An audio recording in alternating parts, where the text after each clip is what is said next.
Thomas the Tank Engine wouldn't stop being a nuisance. Night after night, he kept the other engines awake.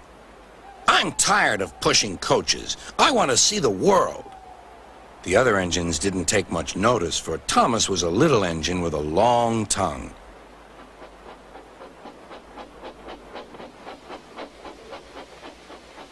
But one night, Edward came to the shed.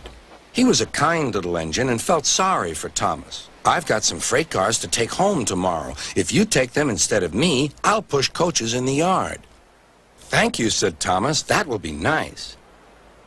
Next morning, Edward and Thomas asked their drivers, and when they said yes, Thomas ran off happily to find freight cars.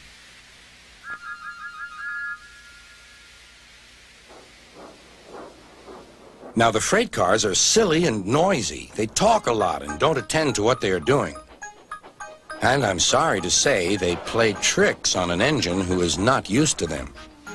Edward knew all about the freight cars. He warned Thomas to be careful, but Thomas was too excited to listen.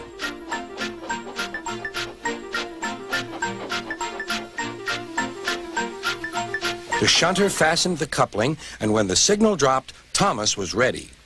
The conductor blew his whistle. "Beep, beep," answered Thomas and started off. But the freight cars weren't ready.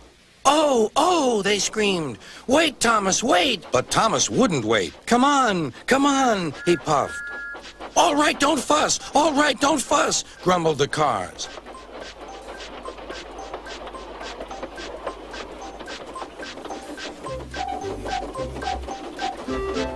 Thomas began going faster and faster. "Whoosh!" he whistled as he rushed through Henry's tunnel.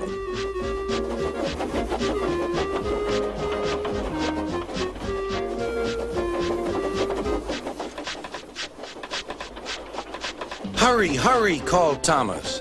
He was feeling very proud of himself. But the cars grew crosser and crosser. At last, Thomas slowed down as he came to Gordon's Hill.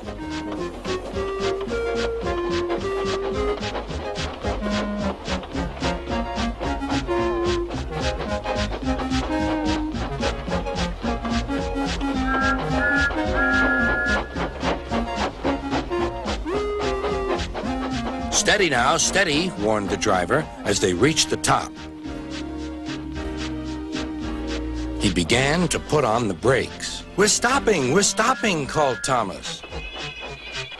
"No, no, no," answered the cars, bumping into each other. Go on, go on." Before the driver could stop them, they had pushed Thomas down the hill and were rattling and laughing behind him. Poor Thomas tried hard to stop them from making him go too fast. Stop pushing, he hissed. But the cars took no notice. Go on, they giggled in their silly way. "There's the station. Oh dear, what shall I do?" cried Thomas. They rattled straight through and swerved into the goods yard. Thomas shut his eyes. "I must stop." When he opened his eyes, he saw he had stopped just in front of the buffers. There, watching him, was Sir Topham Hatt. "What are you doing here, Thomas?" he asked. "I've brought Edward's freight cars," Thomas answered. "Why did you come so fast?" "I didn't mean to. I was pushed," said Thomas. "You've got a lot to learn about freight cars, Thomas. After pushing them about here for a few weeks, you'll know almost as much about them as Edward. Then you'll be a really useful engine."